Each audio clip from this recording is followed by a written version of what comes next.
ପିଲାମାନେ ସାଇକୋଲୋଜିର 2026ର ବୋର୍ଡ ପରୀକ୍ଷା ପ୍ରଶ୍ନ ଆସିଗଲା। କ'ଣ ପ୍ରଶ୍ନ ପଡ଼ିବ, କେମିତି ପ୍ରଶ୍ନ ଆସିବ, କ'ଣ ସିଲେକ୍ସନ୍ ଅଛି, ଯେଉଁ ସିଲେକ୍ସନ୍ ଗୁଡ଼ିକ କରିଦେଲେ ନିଶ୍ଚୟ ବାଜିଯିବ, 100% ବାଜିବ। ଦେଖିବା କ'ଣ ପ୍ରଶ୍ନ ଅଛି। ପ୍ରଥମ ପ୍ରଶ୍ନ ହେଉଛି describe different stages of development. ମାନେ ଡେଭଲପମେଣ୍ଟରୁ ତୁମର ନିହାତି ଗୋଟିଏ ପ୍ରଶ୍ନ ଆସିବ, ଡେଭଲପମେଣ୍ଟରୁ ବା ବିକାଶରୁ। ତେଣୁ describe different stages of development ବା ବିକାଶର ବିଭିନ୍ନ ଅବସ୍ଥା ଗୁଡ଼ିକ ସମ୍ପର୍କରେ ବର୍ଣ୍ଣନା କର। ଇଂରାଜୀରେ ବି କହିଦେଉଛି, ଓଡ଼ିଆରେ ବି କହିଦେଉଛି। ଦ୍ୱିତୀୟରେ ପ୍ରଶ୍ନ ଯେଉଁଟାକି ବହୁତ 100% ଆସିବାର ଅଛି ଏଥର, briefly describe the different stages of prenatal development. ମାନେ ପ୍ରାକ୍ ଜନ୍ମକାଳୀନ ବିକାଶର ବିଭିନ୍ନ ପର୍ଯ୍ୟାୟ ସଂକ୍ଷେପରେ ବର୍ଣ୍ଣନା କର। ନେକ୍ସଟ ପ୍ରଶ୍ନ 3 ନମ୍ବର ପ୍ରଶ୍ନ, what are the types of personality? Briefly describe different tests used for the assessment of personality। ମାନେ ବ୍ୟକ୍ତିତ୍ୱର ବିଭିନ୍ନ ପ୍ରକାର ଏବଂ ତାର ମାପନରେ ବ୍ୟବହୃତ ହେଉଥିବା ବିଭିନ୍ନ ପରୀକ୍ଷଣ ସଂକ୍ଷେପରେ ବର୍ଣ୍ଣନା କର। 4 ନମ୍ବର ପ୍ରଶ୍ନ ଯେଉଁଟାକି ବହୁତ ଇମ୍ପୋର୍ଟାଣ୍ଟ ଅଛି, ଷ୍ଟ୍ରେସ୍ ଉପରେ, ଚାପ ଉପରେ, ମାନସିକ ଚାପ ଉପରେ। what do you mean by stress? ମାନସିକ ଚାପ କହିଲେ ତୁମେ କ'ଣ ବୁଝ? Discuss the different causes of stress। ମାନସିକ ଚାପର ବିଭିନ୍ନ କାରଣ ଗୁଡ଼ିକ ଆଲୋଚନା କର। Describe the different coping strategies to deal with the stress। ମାନେ ମାନସିକ ଚାପର ପରିଚାଳନା ପାଇଁ ବିଭିନ୍ନ ସମଯୋଜନା କୌଶଳ ବର୍ଣ୍ଣନା କର। କେମିତି ମାନସିକ ଚାପକୁ କୋପ୍ କରିବା ବା ମାନସିକ ଚାପକୁ ହ୍ୟାଣ୍ଡେଲ କରିବା। 5 ନମ୍ବର ପ୍ରଶ୍ନ କ'ଣ ଅଛି? What do you mean by crowding? ବହୁତ ଇମ୍ପୋର୍ଟାଣ୍ଟ ପ୍ରଶ୍ନ ଏଥର। Describe its effect on human behavior। ମାନେ ଜନଗହଳି କହିଲେ କ'ଣ ବୁଝ? ମାନବ ଆଚରଣ ଉପରେ ଏହାର ପ୍ରଭାବ ବର୍ଣ୍ଣନା କର। ଏଟା ବର୍ଣ୍ଣନା କର। ଓକେ, ତାପରେ ନେକ୍ସଟ ପ୍ରଶ୍ନ, ଡିଫାଇନ୍ ଗ୍ରୁପ। ସମୂହ କ'ଣ? Describe different types of groups with examples। ଉଦାହରଣ ସହ ବିଭିନ୍ନ ପ୍ରକାର ସମୂହ ବୁଝାଅ। ବଢ଼ିଆ ପ୍ରଶ୍ନ। 7 ନମ୍ବର ପ୍ରଶ୍ନ, ଡେସ୍କ୍ରାଇବ୍ ଦ କ୍ୟାରେକ୍ଟରିଷ୍ଟିକ୍ସ ଅଫ୍ ଆନ୍ ଇଫେକ୍ଟିଭ କାଉନସେଲର। ଜଣେ ସଫଳ ପରାମର୍ଶଦାତାଙ୍କର ଗୁଣାବଳୀ ଗୁଡ଼ିକ ବର୍ଣ୍ଣନା କର। 8 ନମ୍ବର ପ୍ରଶ୍ନ, ହ୍ୱାଟ୍ ଇଜ୍ ମେଣ୍ଟ Bai counselling? Describe the different goals of counselling. ମାନେ ପରାମର୍ଶ ସେବା କହିଲେ କ'ଣ ବୁଝ? ପରାମର୍ଶ ସେବାର ବିଭିନ୍ନ ଲକ୍ଷ୍ୟମାନ ବର୍ଣ୍ଣନା କର। ବହୁତ ଇମ୍ପୋର୍ଟାଣ୍ଟ, ପରାମର୍ଶ ଉପରେ ଯେଉଁ ଦୁଇଟା ପ୍ରଶ୍ନ, ଏଥିରୁ ଗୋଟେ ପ୍ରଶ୍ନ 100% ସିଓର। ନେକ୍ସଟ ପ୍ରଶ୍ନ, what do you mean by mood disorder? Describe the symptoms of different mood disorder। ଯଦି ମୁଡ୍ ଖରାପ ହେଇଯାଏ, ମାନେ ଭାବ ବିକୃତି କହିଲେ କ'ଣ ବୁଝ? ବିଭିନ୍ନ ଭାବ ବିକୃତିର ଲକ୍ଷଣ ମାନ ବର୍ଣ୍ଣନା କର। 10 ନମ୍ବର ପ୍ରଶ୍ନ, Describe the different techniques of behavioral therapy। ମାନେ ବ୍ୟବହାର ଚିକିତ୍ସା ପଦ୍ଧତିର କୌଣସି କୌଶଳ ଗୁଡ଼ିକ ସମ୍ବନ୍ଧରେ ଉଲ୍ଲେଖ କର। ତାପରେ ପିଲାମାନେ ତମର ଏଥର ଆସିବ କ'ଣ ନା ମେଡିଆନ୍ ଆସିବ। median नहीं, compute the median for the frequency distribution given below। median बाहर करबा पाई कोर्स फलांक देइथिबो, फ्रिक्वेंसी पौनपुण्य देइथिबो एवं तुमको n = 50 ए बळी देइथिबो। प्रश्न तुमको median बाहर करबा को पड़िबो। मीन आर्थर पड़ी जाइतला।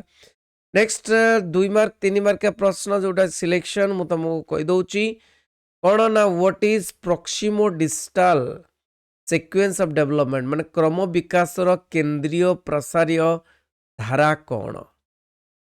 केंद्रीय पार्श्वीय धारा कौन? नेक्स्ट प्रश्न, what is meant by cephalocaudal sequence in development. क्रम विकास रे अमस्त पदक माने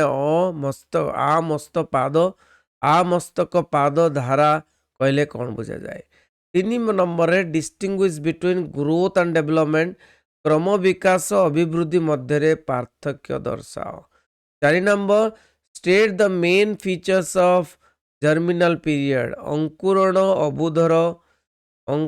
अवधुर प्रधान विशेषता उल्लेख कर। What mental changes occur during old age. वार्धक्यर घटुवा मानसिक परिवर्तन गुड़िक कौन? ओल्ड एज वार्धक्य हम, यहाँ वार्धक्य। नेक्स्ट प्रश्न, what are the possible hazards of period of embryo.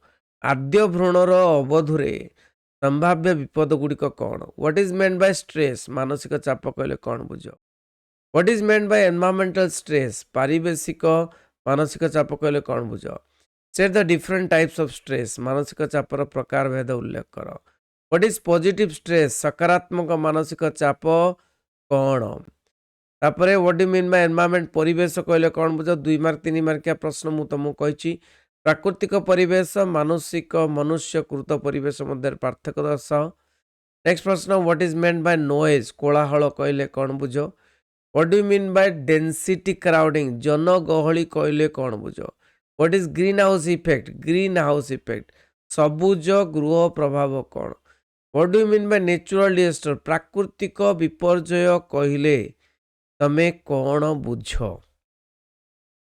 Next प्रश्न व्हाट इज पैनिक डिसऑर्डर आतंक विच्युति कौन एक्सप्लेन जनरल एडाप्टेशन सिंड्रोम साधारण अनुकूलन संलक्षण व्याख्या कर state the symptoms of conversion disorder रूपांतरण मनोविकृतिर लक्षण गुड़िक दर्शाओ what are the major goals of psychotherapy मनोचिकित्सार मुख्य लक्षण गुड़िक कौन व्हाट इज ईसीटी कौन व्हाट इज डीएसएम कौन डिफाइन ग्रुप समूहर संज्ञा निरूपण कर state any 2 specific uses of mean मध्यकर जेकोसी 2टी निर्दिष्ट व्यवहार उल्लेख कर what do mean by repressed wishes what do mean by repressed wishes अवदमित इच्छा कहले तुम कौन बुझ state the important characteristics of an effective counsellor जड़े सफल परामर्शदाता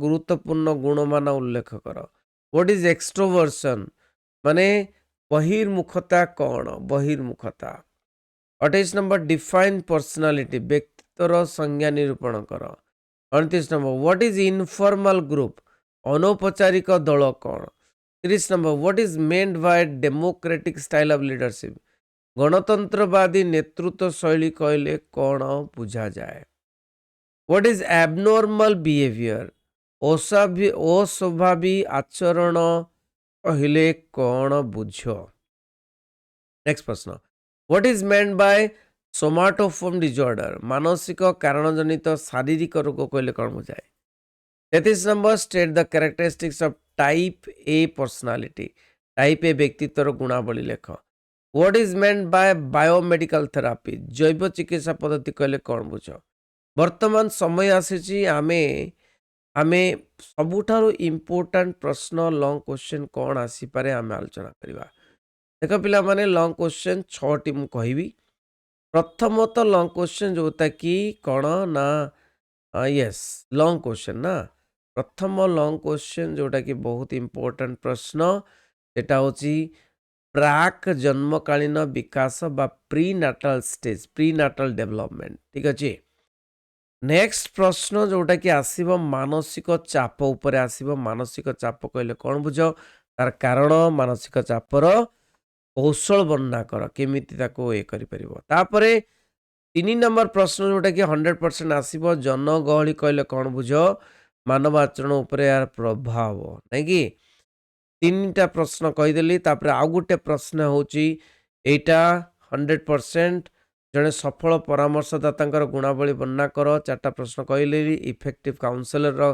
कैरेक्टरिस्टिक्स गुड़ाक कहीदेली तापरे प्रश्न जोटा कि 4टा प्रश्न कहीदेली 5टा प्रश्न 5 नंबर प्रश्न जोटा कि तुम आसीबो यस मेडियन आसीबो 5 नंबर प्रश्न 5टी कहीदेली 5टी भितर आउ गोटे प्रश्न कहीदे different technique of therapy technique of behavioural therapy बा व्यवहार चिकित्सा पद्धति कौशल गुड़ संबंध उल्लेख कर 6टी प्रश्न तुमको कहली जोटा कि 100% आसबार संभावना अच्छी तो पिला माने मु तुमको सिलेक्शन क्वेश्चन कहीदेली साइकोलॉजी समस्त को शेयर कर रही बंदे उत्कल जननी।